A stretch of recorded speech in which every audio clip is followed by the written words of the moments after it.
고전을 칭송하지만 정작 읽은 사람은 드물다. 현실이 소설보다 낯선 이유는 소설은 있음직한 이야기를 할 수밖에 없기 때문이다. 하지만 현실은 그렇지 않다.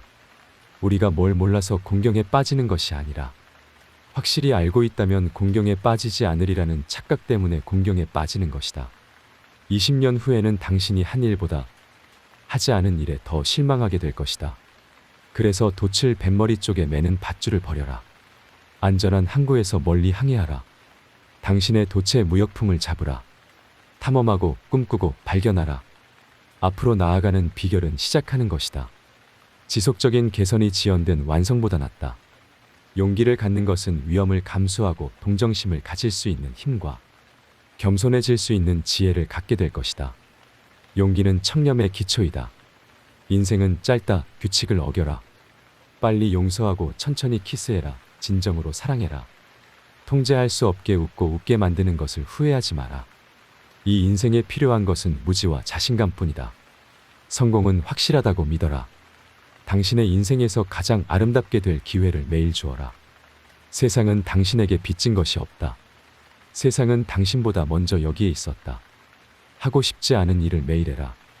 이것이 고통 없이 의무를 다하는 습관을 기르는 황금률이다.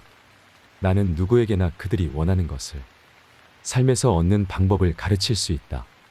문제는 그들이 원하는 것을 말해줄 수 있는 사람을 찾을 수 없다는 것이다. 기다리지 마라. 적절한 때라는 것은 찾아오지 않는다. 생각하는 것보다 알아내는 것이 더 현명하다. 우리는 모두 시궁창에 있지만 우리 중 일부는 별을 보고 있다. 용기는 두려움에 대한 저항, 두려움의 지배, 두려움의 부재가 아니다. 지혜는 당신이 말하고 싶을 때 평생 듣는 동안 얻는 보상이다. 당신의 인생에서 가장 중요한 두 날은 태어난 날과 그 이유를 알아내는 날이다. 명예를 받을 자격이 있고 갖지 않는 것이 그것을 갖고 있고 받을 자격이 없는 것보다 낫다. 어리석은 사람들과 논쟁하지 마라. 그들은 당신을 자신의 수준으로 끌어내린 다음 그들의 경험으로 당신을 이길 것이다. 누군가가 당신을 선택 사항으로만 생각할 때 절대 그 사람을 우선순위에 두지 마라. 인생은 주로 사실이나 사건으로 구성되어 있지 않다. 그것은 주로 머리를 통해 영원히 흐르는 생각의 폭풍으로 이루어져 있다. 절반의 진실은 가장 비겁한 거짓말이다. 수천 명의 천재들이 스스로 또는 다른 사람에 의해 발견되지 않은 채 살고 죽는다. 문제는 친구를 위해 죽는 것이 아니라 죽을 만한 가치 있는 친구를 찾는 것이다. 내일 모레에 할 수 있는 일을 내일까지 미루지 마라. 입을 닫고 사람들이 당신을 바보라고 생각하게 하는 것이 입을 열고 모든 의심을 제거하는 것보다 낫다. 기쁨의 완전한 가치를 얻으려면 그것을 나누는 사람이 있어야 한다. 인간은 얼굴을 붉히는 유일한 동물이다. 또는 얼굴을 붉힐 필요가 있는 동물이다. 가치가 없는 사람들에게는 절대로 진실을 말하지 마라. 기운을 북돋우는 가장 좋은 방법은 다른 사람을 격려해 보는 것이다.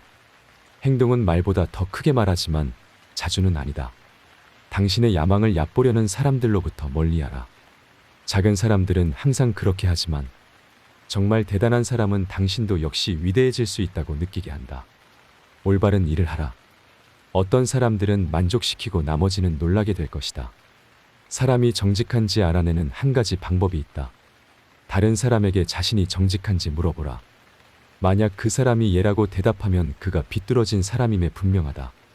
사랑을 위해 낚시할 때는 뇌가 아니라 마음을 미끼로 사용해라. 진실을 말하면 아무것도 기억할 필요가 없다. 죽음에 대한 두려움은 생명에 대한 두려움에서 비롯된다. 온전히 사는 사람은 언제든지 죽을 준비가 되어 있기 마련이다.